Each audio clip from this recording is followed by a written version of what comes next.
Hello guys, welcome to Haji reactions, welcome to another reaction video. आपका हमारी video में स्वागत है। तो गाइस आ गए हैं हम एक और वीडियो के साथ, रिएक्शन वीडियो के साथ। तो गाइस आज हम जिस वीडियो के ऊपर रिएक्ट करने वाले हैं वो उस वीडियो का टाइटल है India is now the fourth largest auto market overtakes Germany.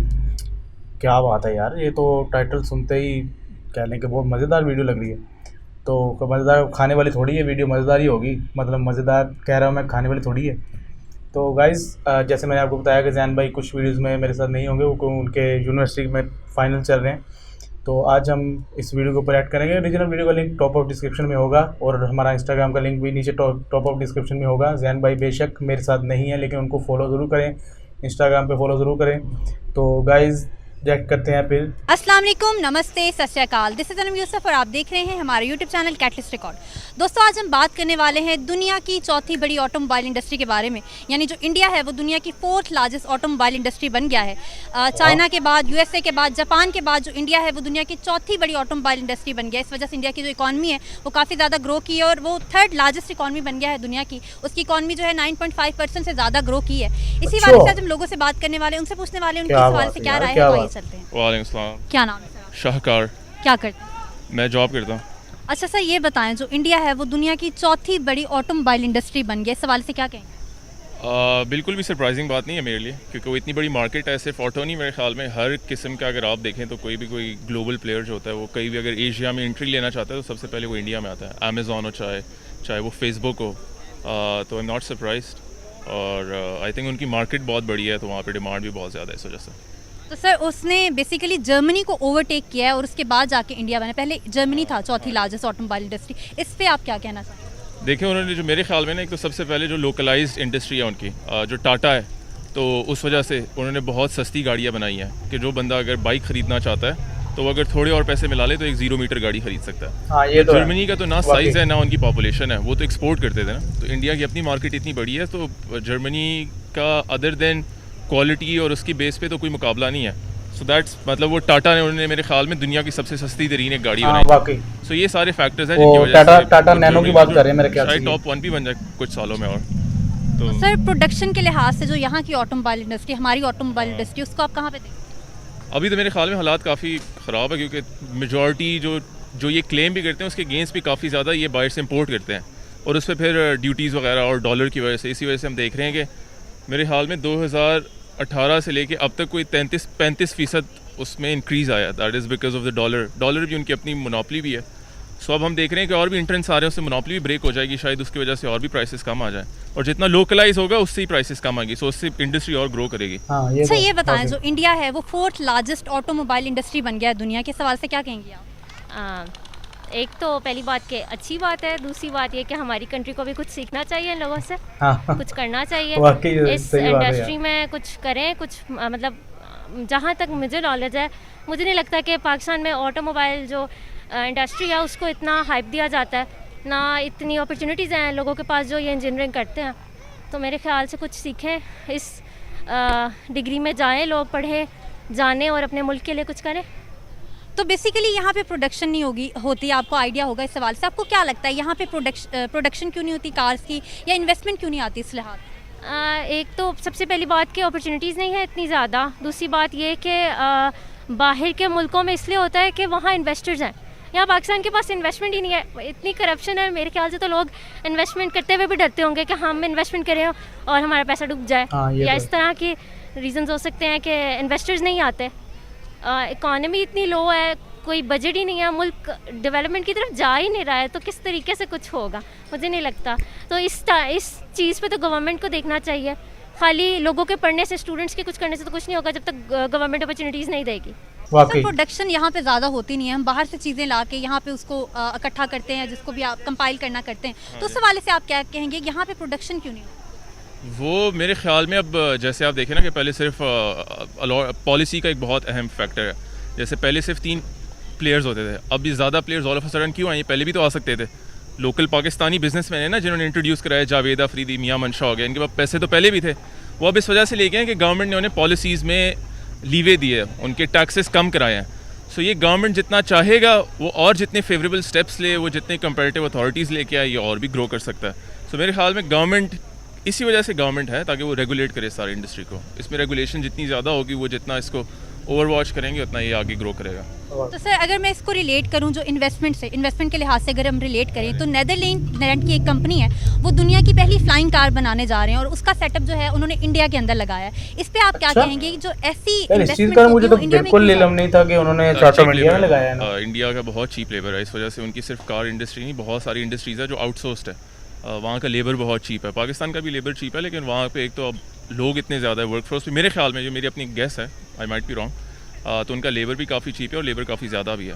सो इस वजह से शायद। क्या नाम है सर आपका? जहाज़ेब। क्या करते हैं सर? मैं बैंक में हूँ, प्राइवेट बैंक में। अच्छा सर ये बताएं, जो इंडिया है वो ऑटोमोबाइल इंडस्ट्री की प्रोडक्शन के लिहाज से दुनिया की चौथी बड़ी इंडस्ट्री बन गया है, उस सवाल से क्या कहेंगे? इसलिए कि उन्होंने अपने खुद से मैन्युफैक्चरिंग को ज़्यादा प्रमोट किया है। ठीक है, इंपोर्ट एक ख़ास वक्त तक उनकी इंपोर्टेड गाड़ियों को तो वैसे ही नहीं बैन था उनके।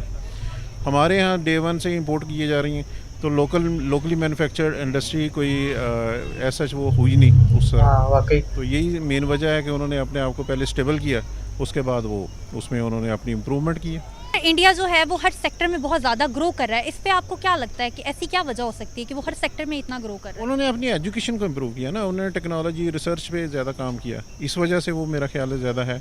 हमने उस साइड पे उस तरह काम नहीं किया जिस तरह उन लोगों ने किया, ये वजह है। तो सर यहाँ पे प्रोडक्शन नहीं होती, जैसे अभी आपने खुद भी बात की, तो आपको क्या लगता है क्या रीजंस हैं कि हम लोग बाहर से चीज़ें ला रहे हैं, यहाँ पे प्रोडक्शन नहीं कर रहे? मेन रीज़न तो आपकी कॉस्ट है। जो कॉस्ट आपको पड़ रही है वो ज़ाहिर से हर साइड पे है। आपकी लेबर, आपकी रॉ मटेरियल, सब कुछ तो आप इंपोर्ट कर रहे हो। ठीक है, उसके बाद आप उसमें कैसे ग्रो कर सकते हैं? ठीक है, और जो लोग आ रहे हैं इसकी प्रोडक्शन में, वो अपने आप की क्वालिटी नहीं दे पा रहे, जिसकी वजह से मार्केट में वो अपना शेयर नहीं ले पा रहे। ठीक है, तो ज़ाहिर सी बात, अगर क्वालिटी अच्छी होगी तो शेयर भी प्रॉपर लेंगे, ये मेन वजह है। तो सर बेसिकली हम चलें खुद प्रोडक्शन नहीं कर रहे तो हम बाहर से इन्वेस्टमेंट भी नहीं ला पा रहे। इंडिया की अगर मैं बात करूं, बेसिकली एक नेदरलैंड की कंपनी है, वो फ्लाइंग कार्स बना रही है और उसने जो अपना प्रोडक्शन सेटअप है इंडिया के अंदर लगा लिया है, तो हम ऐसी बड़ी बड़ी इन्वेस्टमेंट्स क्यों नहीं ला पा रहे? नहीं, बड़ी बड़ी इन्वेस्टमेंट तो आ रही हैं। देखिए, आप पहले आपके पास सिर्फ 2-3 मेन ऑटोमोबाइल में थे कंपनियां, टोयोटा हो गई, सुजुकी हो गई और होंडा हो गई। अब आपके पास देखें कितनी कंपनीज आ गई, वो इन्वेस्टमेंट ही है ना सारी। ऐसा नहीं है कि इन्वेस्टमेंट नहीं हो रही, इन्वेस्टमेंट हो रही है, लेकिन वो इसका वो इन्वेस्टमेंट हमारे लिए नुकसानदेह है, क्योंकि हमारी लोकल इंडस्ट्री जो है वो कभी ग्रो नहीं कर पा रही कि जब तक हम इंपोर्ट किए जा रहे हैं। अगर हम रेट्स का या प्राइसेस का मैं कंपैरिजन करूं तो इंडिया में आपको गाड़ी बहुत सस्ती मिल जाती है, यहाँ पे जो हालात हैं वो इतने अच्छे नहीं, आपको बहुत ज़्यादा कॉस्ट पे करनी पड़ती है। तो आपको क्या लगता है इसके रीजंस क्या हो सकते हैं? जो हैवी ड्यूटीज़ होती हैं वो इसका रीज़न है, या वहाँ पे जो लोकल प्रोडक्शन है ये इसका रीज़न है? जितनी मुझे समझ लगती है, मेरे ख्याल में जो 2 रीजंस मेरे जहन में आते हैं। एक तो एक आप डॉलर कंपेयर करें ना, यहाँ पे अगर इंडिया में double the price of dollar है, तो अगर वहाँ पे गाड़ी 7 लाख की है तो ऑटोमेटिकली पाकिस्तान में 14 लाख की है। तो एक तो ये फैक्टर है। दूसरा फैक्टर ये जो मुझे पता चला, आई एम नॉट श्योर कि आई माइट बी रॉन्ग और राइट, कि वहाँ पे जो प्राइसेस एडवर्टाइज होती है ना, वो स्टेट टू स्टेट फ़र्क करती है। वो एक एक्स फैक्ट्री प्राइस होती है, उसके बाद टैक्सेस उनके अलग होते हैं। At the end of the day हाँ, वहाँ पे थोड़ी सस्ती है, विच इज़ बिकॉज कि वहाँ पे शायद लोकलाइज फैक्टर ज़्यादा हो। जितना आप ज़्यादा लोकलाइज यहाँ पे बनाएंगे उतना आपकी कॉस्ट कम होगी, क्योंकि आपको बाहर से इंपोर्ट नहीं करना पड़ेगा। तो मेरे ख्याल में दूसरा वही कि करेंसी का भी फ़र्क है ना। वहाँ पे डॉलर जो है हाफ द प्राइस है कंपेयर टू, तो 1 रुपये वर्सेस 1 रुपये पाकिस्तानी नहीं है। इंडिया का 1 रुपये is equal to Pakistani more than 2 rupees. So वहाँ पे अगर 7 लाख की गाड़ी है तो यहाँ पे वो कम से कम 14.5 की तो होनी चाहिए, सिर्फ प्राइस इक्वेशन के।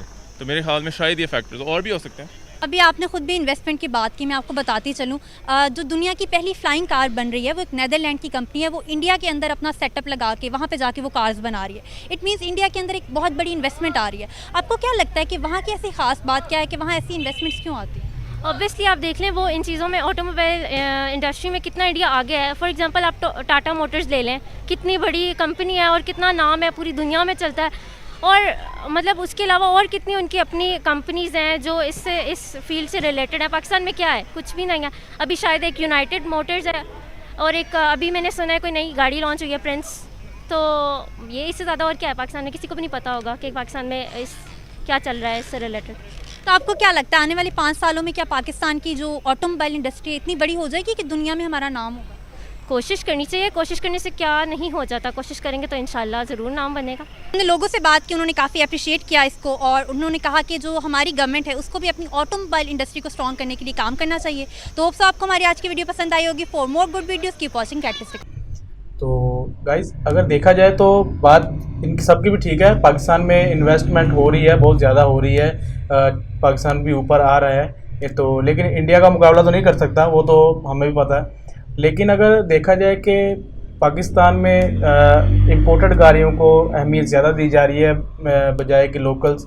तो अगर देखा जाए यूनाइटेड ब्रावो एक सुजुकी मेहरान की जगह यूनाइटेड मेहरावो आ रही है ब्रावो, तो लेकिन वो भी इतनी ख़ास मतलब कह लें कि लोगों को पसंद नहीं है, क्योंकि यहाँ के लोग ज़्यादा इम्पोर्टेंट गाड़ियों को ना तरजीह देते हैं, तो जिसकी वजह से बहुत सारी लोकल इंडस्ट्री जो है उनको फ़र्क पड़ता है, बहुत ज़्यादा पड़ता है। और जैसे बात की जाए इंडिया की, तो इंडिया की हर एक चीज़ कह लें कि हर एक चीज़ की मैन्युफैक्चरिंग हो रही है, लेकिन पाकिस्तान में अभी तक टोयोटा, ये होंडा, ये सब की असेंबलिंग होती है, मैन्युफैक्चरिंग होती नहीं है।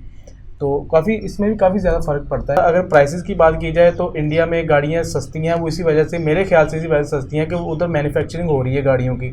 तो और उसके बाद प्राइसेस की फ़र्क मेरे ख्याल से उधर स्टेट बाय स्टेट भी फ़र्क होता है, और उधर के टैक्सेस का अलग हिसाब है, पाकिस्तान के टैक्सेस का एक और निज़ाम है।